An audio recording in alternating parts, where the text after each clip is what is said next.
नमस्कार, स्वागत है आपका। आप देख रहे हैं खबर उत्तराखंड और मैं हूं आपके साथ आफरीन अली। सिलकुर में ढालूवाला निवासी ने राजस्व अधिकारी इलेक्शन गुप्ता पर हमला कर मारपीट की थी, जिसको लेकर सरकारी अधिकारी पर ऑन ड्यूटी मारपीट करने के मामले में मुकदमा दर्ज किया गया था, जिसके बाद से ही आरोपी फरार चल रहा था। वहीं मुखबिर की सूचना पर थाना सिडकुल पुलिस ने आरोपी को ग्राम औरंगाबाद से गिरफ्तार कर लिया है। साथ ही पकड़े गए आरोपी पर धारा 332 के तहत कार्रवाई कर न्यायालय में पेश किया गया है।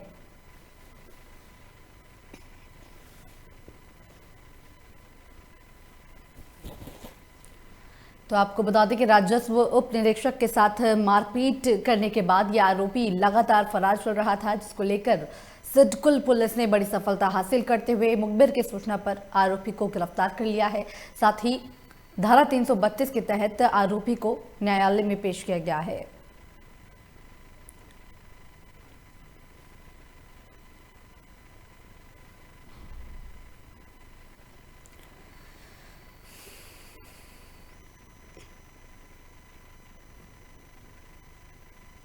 देहरादून के विकासखंड सभागार में महिलाओं को लेकर कार्यशाला का आयोजन किया गया। आपको बता दें कि कार्यशाला का शुभारंभ ब्लॉक प्रमुख जसविंदर सिंह और बाल विकास परियोजना अधिकारी तरुण चमोला ने दीप प्रज्वलित कर किया। वहीं मुख्य अतिथि ब्लॉक प्रमुख श्री जसविंदर सिंह ने कहा है कि महिलाओं के प्रति होने वाले अपराधों पर अंकुश लगना चाहिए। साथ ही उन्होंने चिंता व्यक्त करते हुए कहा कि इसके लिए महिलाओं को खुद जागरूक होना होगा। बताया जा रहा है कि परियोजना अधिकारी तरुण चमोला ने घरेलू हिंसा को रोकने को लेकर महिलाओं को आगे आने के लिए प्रेरित किया। साथ ही महिलाओं को महिला हेल्पलाइन की भी जानकारी दी गई।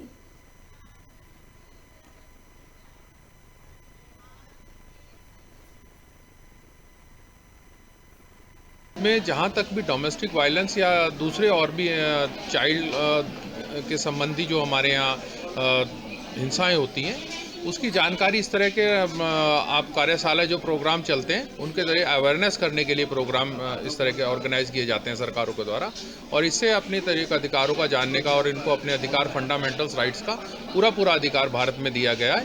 और महिला को सशक्तिकरण के लिए भारत सरकार पूर्णतः वचनबद्ध है। वहीं अब बात करेंगे देहरादून की। आपको बता दें कि हिंदू मान्यताओं के अनुसार वसंत पंचमी का स्नान इस साल हरिद्वार में कुंभ पर्व का भी स्नान है। आपको बता दें कि वसंत पंचमी पर्व को लेकर मान्यता है कि वसंत पर्व बदलाव का पर्व है और इस पर्व से ही मौसम में बदलाव आना शुरू हो जाता है। साथ ही आज के दिन मां सरस्वती के पूजन करने से मां सरस्वती की अपार कृपा मिलती है। वहीं वसंत जीवन में नया उल्लास लाता है और औरों के जीवन को बदलने का भी संकल्प लेकर आता है। साथ ही वसंत पंचमी के अवसर पर मां गायत्री मां सरस्वती की पूजा की जाती है।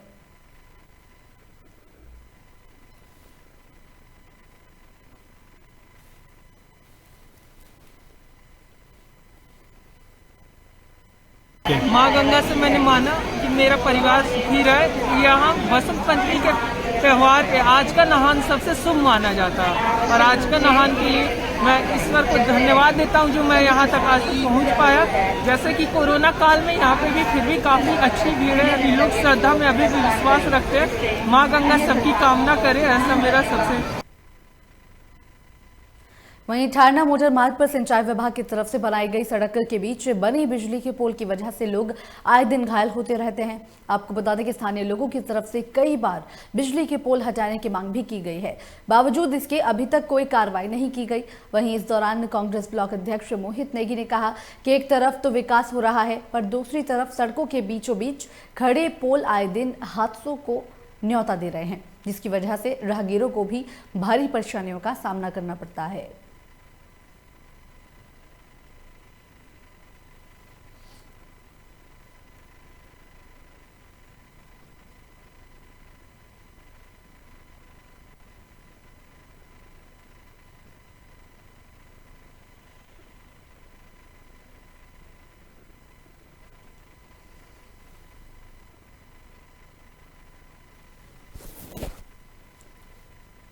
बनाई गई है, ये काफी दिन में एक तो लेट इसमें काम किया गया और इन लोगों को ये खंभे पहले हटाने चाहिए थे और इसमें कभी भी दुर्घटना हो सकती है। इसमें रात को कई लड़के चोटिल हो रहे हैं और इसमें मोहित भाई ने भी बात उठाई, पहले भी उठाई, उन्होंने अवगत कराया, सिंचाई विभाग को भी कराया, बिजली विभाग को भी इन्होंने लिखित में भी दिया, मौखिक भी बोला, उसके उपरांत भी कोई ध्यान नहीं दिया जा रहा है। धारणा से भोजपुर ये मुख्य मार्ग है जो कि 38 मजरों की गड़ूल ग्राम सभा को इस भोजपुर से जोड़ता है। और इसमें ये जो सिंचाई निरीक्षण भवन से रखवाल गांव तक ये सड़क चौड़ीकरण का कार्य किया गया है। आप देख रहे हैं कि बिजली के जो पोल हैं ये बीचों बीच सड़क पे आ गए, किसी बड़ी दुर्घटना का कारण हो सकते हैं। कई बार विभागीय अधिकारियों को इसके संबंध में सूचित कर दिया है, अवगत करा दिया है, लेकिन उनकी तरफ से कोई कार्य।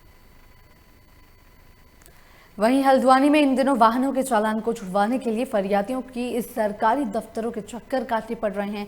फरियादी इतने परेशान हो गए हैं कि वो कभी आरटीओ दफ्तर जा रहे हैं तो कभी सीओ दफ्तर में चक्कर लगा रहे हैं। सरकारी विभागों के सामंजस्य न होने की वजह से फरियादियों को परेशानियों का सामना करना पड़ रहा है। जबकि सीओ भूपेंद्र धोनी का कहना है कि सीओ ऑफिस से नए नियम के तहत आरटीओ को चालान भेजे जा रहे हैं, लेकिन आरटीओ ऑफिस से बिना निस्तारण के ही चालान वापस आ रहे हैं। इस महीने 40 चालान आरटीओ ऑफिस भेजे गए थे जो वापस आ गए हैं, लिहाजा लोगों को भी परेशानी उठानी पड़ रही है। सीओ का कहना है कि एसएसपी स्तर से आरटीओ से पत्राचार किया जा रहा है, जल्द ही इसका निस्तारण कर लिया जाएगा। पहले तो जो हम लोग यहाँ से भेजते थे वो सामान्यतः आरटीओ ऑफिस में ले लिए जाते थे। इस बार जो हमने लगभग 40 चालान भेजे थे जो कि आरटीओ ऑफिस से ही जिसका निस्तारण होना था, जैसे कि संबंधित धाराओं में जिसमें डीएल कैंसिलेशन 3 महीने के लिए होता है, 3 महीने के लिए सस्पेंड किया जाता है, तो वो आरटीओ साहब के द्वारा ही किया जाएगा, उसी विभाग से संबंधित अधिकारी करेंगे।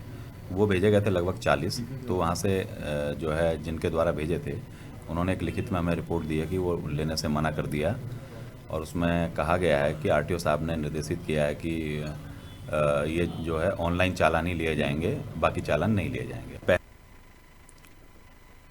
हल्द्वानी के भोटिया पड़ाव चौकी क्षेत्र से बड़ी खबर सामने आई है, जहां पर विनय सागर नाम के युवक के घर के बाहर फायरिंग की गई है, जहां से जान से मारने की भी धमकी देकर वहां से घटना से बदमाश फरार हो गए। बताया जा रहा है कि घटना की जानकारी मिलते ही भोटिया पड़ाव पुलिस ने मौके पर पहुंचकर जांच पड़ताल शुरू कर दी है। बताया जा रहा है कि शुभम शर्मा के छोटे भाई सत्यम शर्मा से विनय सागर का विवाद हुआ था, जिसके बाद वे देर शाम घर के बाहर पहुंचा और उसने फायरिंग कर जान से मारने की धमकी दी। वहीं पुलिस ने अब इस मामले को लेकर जांच पड़ताल शुरू कर दी है।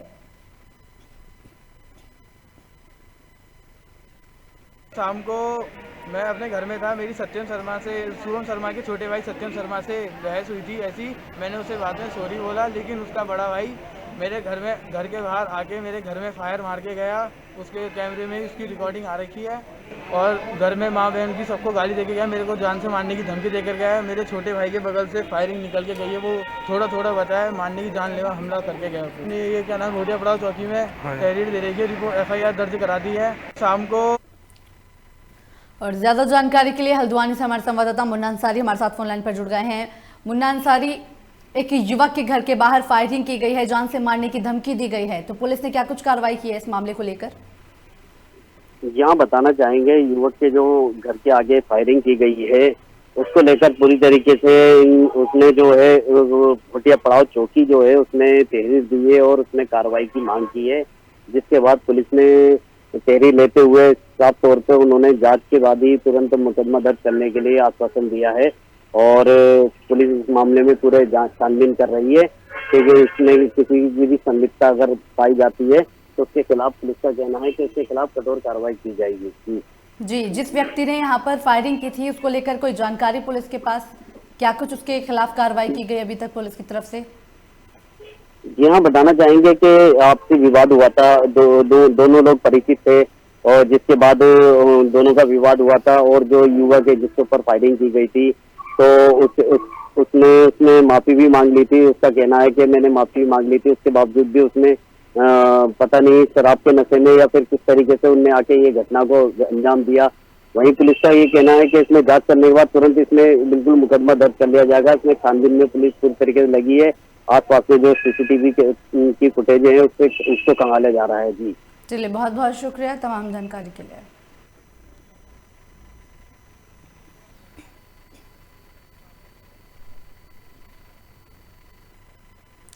वहीं बसंत पंचमी को लेकर पुलिस महानिदेशक अशोक कुमार हरिद्वार के दौरे पर हैं, जहां पर उन्होंने हर की पौड़ी क्षेत्र का निरीक्षण किया है। आपको बता दें कि धर्मनगरी हरिद्वार में इस वर्ष महाकुंभ का आयोजन होने जा रहा है, लेकिन सरकार ने अभी महाकुंभ के स्नानों का नोटिफिकेशन जारी नहीं किया। वहीं से नववर्ष का तीसरा स्नान बसंत पंचमी के दिन रहा है, जिसको लेकर प्रशासन सुरक्षा व्यवस्था दुरुस्त करते हुए यहां पर व्यवस्था प्रशासन की तरफ से की गई है। वहीं पुलिस महानिदेशक अशोक कुमार ने बताया है कि हरिद्वार में जो नए पुल और घाट साथ ही पार्किंग के लिए जो व्यवस्थाएं की गई हैं उसका निरीक्षण करने के लिए वो यहां पर आए थे। साथ ही कहा कि राज्य सरकार की जारी SOP का भी पालन जरूर करवाया जाएगा।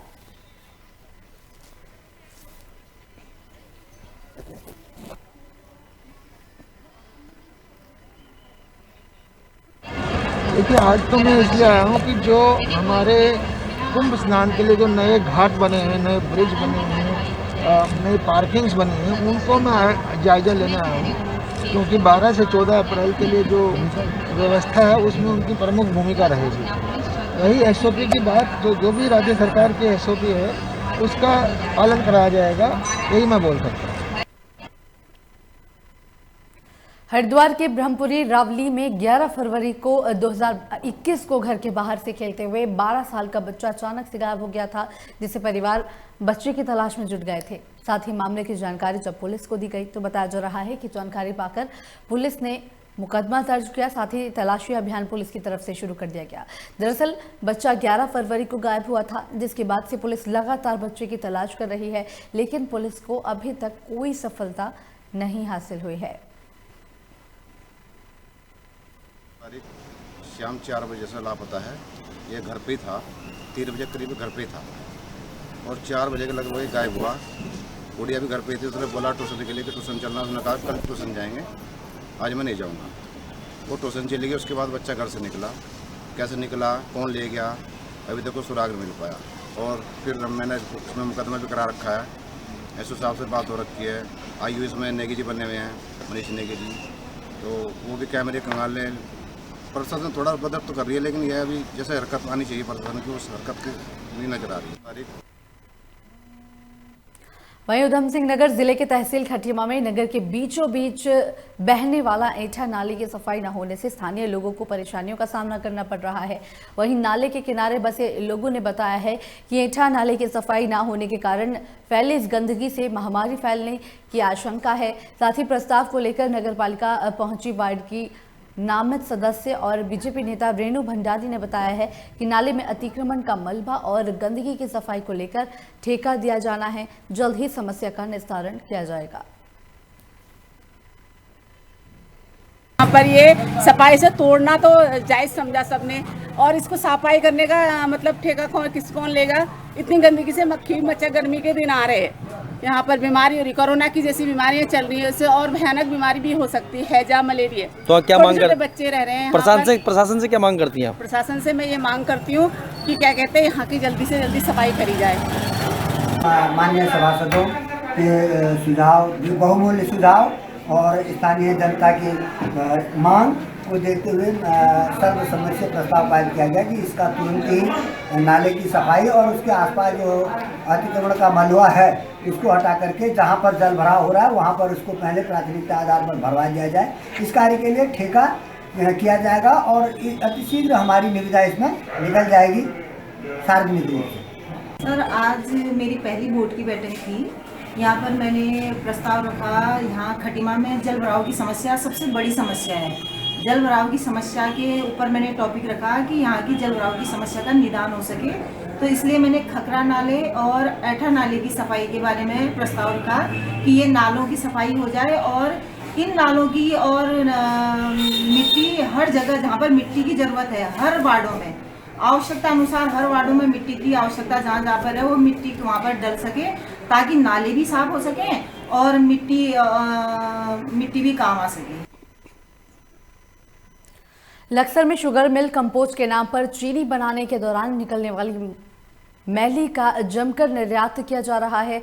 आपको बता दें कि शुगर मिल किसानों को कंपोस्ट खाद के रूप में शुगर मिल की मैली बेच रहा है। वहीं किसान इस मैली को अपने खेत में खाद के रूप में प्रयोग कर रहे हैं। साथ ही इस शुगर मिल किसानों की ट्रॉली और ठेकेदारों के अन्य वाहनों में हद से ज्यादा इस मैली को ओवरलोड भर रहे हैं, जिससे मैली क्षमता से अधिक भरने के कारण सड़क पर गिर रही है, जिसकी वजह से सड़कों से गुजरने वाले वाहनों को हादसों का शिकार होना पड़ रहा है। वहीं स्थानीय लोगों ने कई बार उप जिलाधिकारी से इस मामले की शिकायत भी की है, जिसको लेकर उप जिलाधिकारी का कहना है कि उन्होंने शुगर मिल प्रबंधन, नगर पालिका प्रबंधन और लक्सर पुलिस के साथ मिलकर बैठक की है, जिसमें शुगर मिल को सख्त निर्देश दिए गए हैं।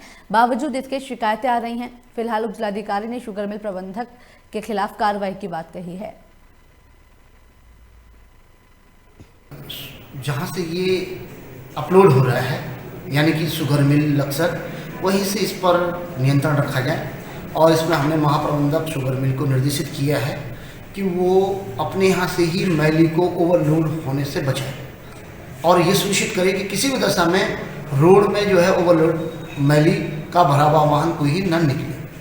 अभी फिर उसके बाद हमें फिर संज्ञान में आया बैठक होने के बाद कि इसका पूर्ण रूपेण अनुपालन नहीं हो रहा है, तो हमने पुलिस को निर्देशित किया कि इस पर कार्रवाई करें। तो पुलिस ने कुछ चालानी कार्रवाई भी की है और आज पुनः मैंने सुबह इस पर संज्ञान लेते हुए महाप्रबंधक शुगर मिल से व्यक्तिगत तौर से वार्ता की और उनको सख्त निर्देश दिए हैं कि अपने यहाँ इसको नियंत्रित करें, अन्यथा जो है हम उचित कार्य करने के लिए विवश होना।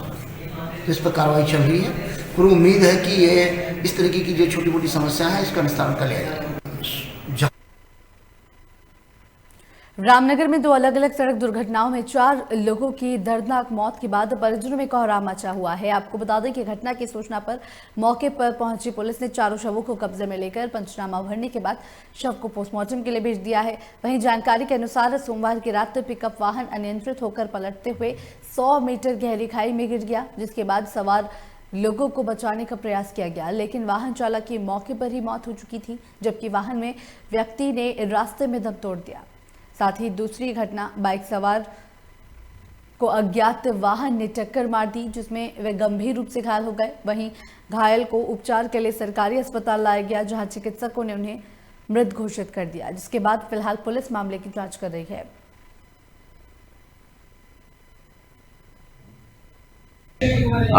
एक मोटरसाइकिल सवार को टक्कर मार दी गई सुबह आते हुए, जिसमें घायल होकर वो गिर गया, हॉस्पिटल ले गए, जहाँ पर उसको मृत घोषित कर दिया गया है। अब दोनों में हमारे द्वारा पंचनामे की कोशिश, पंचनामा कराया जा रहा है। पंचनामे के बाद में उसको पीएम कराया जाएगा और जैसी तहरीर कोई मिलती है। इसमें फुलडा में ये हादसा हुआ है और 3 लोगों की मौत हुई। ये घोरिया जो से बेताल घाट जा रही थी, खाली पिकअप था, 3 लोग थे इसमें, ड्राइवर, मालिक और मालिका भाई। ये घोरिया, ये उफलडवा में हादसा हुआ, तो उफलडवा में गाड़ी अंतरित होकर के नीचे गिर गई। और मेरी तो आज की सरकार से मांग है कि 11 किलोमीटर रोड में एक मोटरसाइकिल। और ज्यादा जानकारी के लिए रामनगर से हमारे संवाददाता उधम सिंह हमारे साथ फोन लाइन पर जुड़ गए हैं। उधम सिंह, 2 अलग हादसों में 4 लोगों की मौत हुई है, क्या कुछ जानकारी है आपके पास? जी मैम, ये रामनगर में है, 2 अलग अलग दुर्घटनाएं हुई हैं, जिसमें जो है 3 लोगों की मौत हो गई थी। एक जो है ये गाड़ी जो है ये बेताल घाट को जा रही थी सुबह, और जिसमें जो है वो ड्राइवर से तो गाड़ी अनियंत्रित हो गई, जिसकी वजह से वो गहरी खाई में गिर गई। और दूसरा हादसा जो ये रामनगर में हुआ है, एक मोटरसाइकिल सवार को जो है एक टेम्पो ने टक्कर मार दी, जिससे उसकी मौके पे ही उसकी मौत हो गई। जी उधम सिंह, हादसों की मुख्य वजह क्या मानी जा रही है? ये हादसों की वजह जो सुबह वाला हादसा हुआ है, जो बेताल घाट वाला, ये सुबह के टाइम पे हादसा हुआ। सुबह जो है वो जो तेज गति से जो दूसरा वाहन उधर से आ रहा था, जो जिसको देख के ये पहला वाला वाहन जो है अनियंत्रित हो गया, जिसकी वजह से ये गहरी खाई में 100 मीटर खाई में जो नीचे गिर गया। और जो दूसरा हादसा है, इसमें जो है जो टेम्पो ड्राइवर था उसकी जो थोड़ी लापरवाही बरती जा रही है, मोड़ की वजह से उसने अपनी स्पीड को कम नहीं दिया था, जिसकी वजह से ये हादसा हुआ, जिसका आनंद सिंह चौहान जो है उनकी जो है वहाँ पर मौत हो गई। चलिए, बहुत बहुत शुक्रिया तमाम जानकारी के लिए।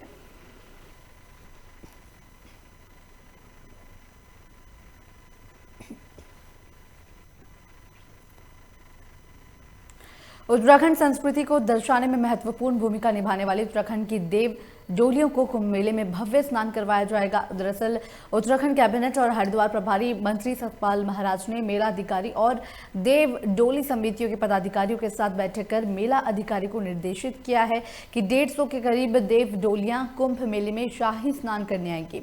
उसके लिए सभी प्रकार के प्रबंध किए गए हैं। वहीं कुंभ मेले में 24 अप्रैल को उत्तराखंड के कुमाऊं और गुड़वाल से देव डोलियां हरिद्वार पहुंचेंगी और 25 अप्रैल को भव्य रूप से गंगा स्नान करेंगी। तो बड़ी जानकारी दे रहे हैं आपको, जहां पर आपको बता दें कि उत्तराखंड की संस्कृति को दर्शाने के लिए महत्वपूर्ण भूमिका निभाने वाली उत्तराखंड की देव डोलियों को अब कुंभ मेले में भव्य स्नान करवाया जाएगा, क्योंकि उत्तराखंड कैबिनेट और हरिद्वार के प्रभारी मंत्री सतपाल महाराज ने मेला अधिकारी और देव डोली समितियों के पदाधिकारियों के साथ यहां पर बैठक की थी। साथ ही मेला अधिकारी को उन्होंने निर्देशित किया है कि 150 के करीब देव डोलियां कुंभ मेले में शाही स्नान करने आएंगी, इसको लेकर प्रबंध किए जाएं।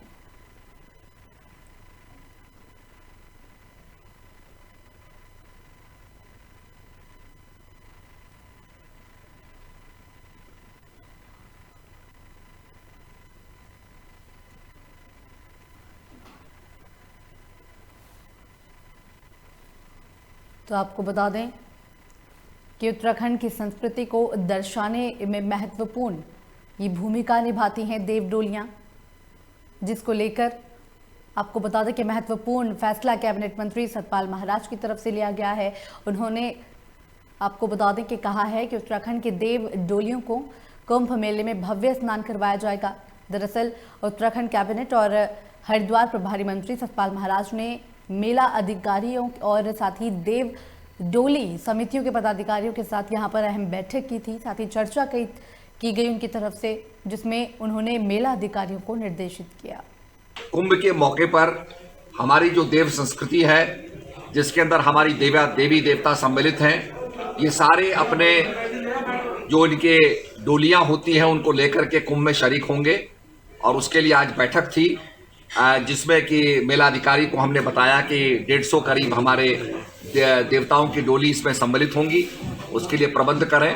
और ऋषिकेश से होते हुए हरिद्वार वो डोलियां आएंगी और यहाँ पर उनका प्रबंध किया जाएगा। भक्तों को उनके दर्शन करने का और उनका चरणामृत लेने का और उनका दर्शन करने का सौभाग्य मिलेगा। और ये हमारे उत्तराखंड के लिए एक बहुत ही अविस्मरणीय जो है ये कार्यक्रम होगा।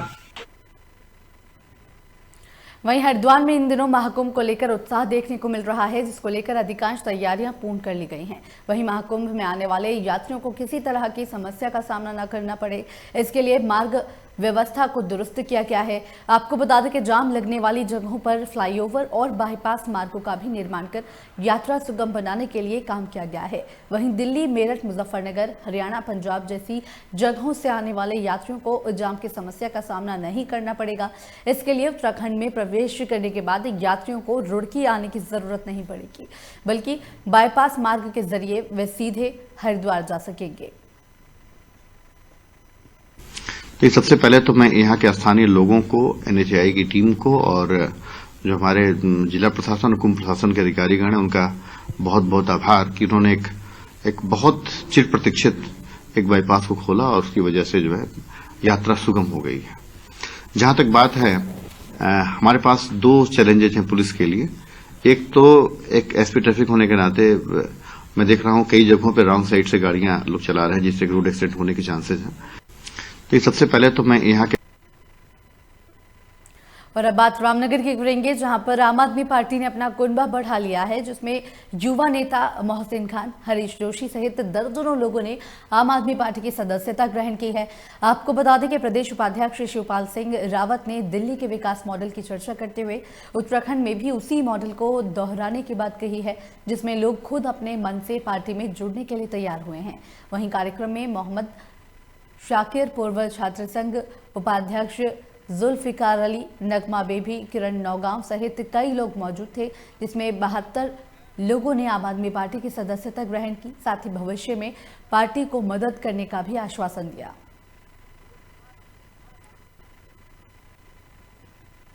छात्र राजनीति से खेल कूद में लेकर, पढ़ाई में लेकर और आज राजनीति में पदार्पण कर रहे हैं, तो मैं इन दोनों भाइयों का स्वागत करता हूं। इनके साथ साथ में 72 लोगों ने करीब सदस्यता लिए, जो मेरे पास रिकॉर्ड आया, क्योंकि हमारा ऐप के द्वारा ज्वाइनिंग होती है। सबको मैं शुभकामनाएं देता हूं। हमारे साथी लोग मालधन पटरानी में उस कार्यक्रम को अंजाम दे रहे हैं, इसलिए थोड़ा सा कार्यकर्ता साथी लोग कम होंगे, लेकिन जिस प्रकार से पब्लिक का, माता बहनों कुमाऊं के कई जनपदों में स्मैक की सप्लाई करने वाले आरोपी को एडीटीएफ की टीम ने गिरफ्तार कर लिया है। आपको बता दें कि आरोपी के पास पुलिस को करीब 30 ग्राम स्मैक बरामद हुई। वहीं आरोपी के खिलाफ पहले भी एनडीपीएस की धारा में आधा दर्जन से ज्यादा मुकदमे दर्ज हैं। साथ ही बताया जा रहा है कि आरोपी 6 मुकदमों में फरार चल रहा था। दरअसल कुमाऊं के कई जिलों में स्मैक सप्लाई करने वाले स्मैक तस्कर को उधम सिंह नगर जनपद की एडीटीएफ टीम ने गिरफ्तार कर लिया। वहीं पुलिस को आरोपी के पास से करीब 30 ग्राम स्मैक बरामद हुई। आपको बता दें कि देर रात एडीटीएफ की टीम ने सेजनी मोड़ के पास से कुमाऊं के स्मैक सप्लायर को गिरफ्तार कर लिया। साथ ही एसएसपी दिलीप सिंह कुंवर ने बताया है कि कुमाऊं के कई जनपदों में आरोपी स्मैक की सप्लाई करता था।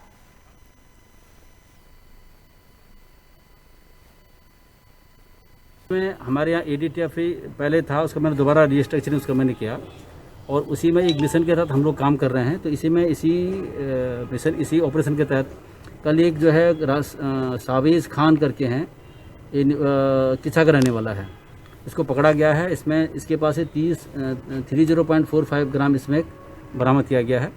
इससे पहले भी आपको अवगत करा दूं कि जनवरी में हम लोगों ने लगभग 157.45 ग्राम स्मैक बरामद किया और कल से पहले फरवरी के माह में लगभग हम लोग जो है 124.30 ग्राम स्मैक। सितारगंज में गर्भवती महिलाओं और बच्चों की देखरेख सही तौर तरीकों को बताने के लिए बाल विकास परियोजना ने गोद भराई और बेटी बचाओ बेटी पढ़ाओ कार्यक्रम का आयोजन किया, जिसमें बताया गया है कि गर्भ व्यवस्था के दौरान क्या क्या सावधानी बरतें और कब कौन से टीके लगवाने चाहिए। वहीं सोमवार को वार्ड नंबर 5 स्थित राजकीय इंटर कॉलेज प्रांगण में बाल विकास परियोजना के अंतर्गत आंगनबाड़ी केंद्रों की संचालिकाओं ने गोद भराई का कार्यक्रम आयोजित किया, जिसमें कार्यक्रम की अध्यक्षता बाल विकास परियोजना सीडीपीओ मंजू लता यादव और अतिथि वार्ड नंबर 5 सभासद रहे और महिलाओं की गोद भराई की रस्म की गई। आपको बता दें कि इस अवसर पर बाल विकास परियोजना अधिकारी मंजू सिंह ने बताया कि गर्भवती महिलाओं का आवश्यक यहां पर जानकारी देना जरूरी है। परियोजना द्वारा गोद भराई का कार्यक्रम था, जिसमें बेटी बचाओ बेटी पढ़ाओ को भी लेकर जो है काफ़ी जागरूक किया गया। और सच यही है कि आजकल जो है बेटियां हैं वो पुरुषों के साथ भी कंधे से कंधा मिलाकर कार्य कर रही हैं और हर क्षेत्र में जो है उनका योगदान है। आज जो है ऐसा कि जागरूक किया गया लोगों को कि भाई अगर बेटी है तो कल है। के अंतर्गत गोद भराई अन्नप्राशन की रस्म जो है यहाँ पर हम कर रहे हैं और इसके अंतर्गत गर्भवतियों को पौष्टिक आहार लेने के लिए और 6 माह से जो बच्चे 6 माह पूरा कर चुके हैं उनको ठोस आहार की तरफ मोड़ने के लिए जो है सरकार के प्रोग्राम हर माह मिल जाते हैं। महीने की 14 और 22 तारीख को जो है ये सीबी के प्रत्येक केंद्र पर होते हैं। तो आज हमने इसे थोड़ा सा बृहद बनाने के लिए कई आंगनबाड़ी केंद्रों को मिक्स करके यहाँ पर आयोजन किया है। इसी के साथ खबर उत्तराखंड में फिलहाल इतना ही। तमाम खबरों के लिए देखते रहिए लोकमंच।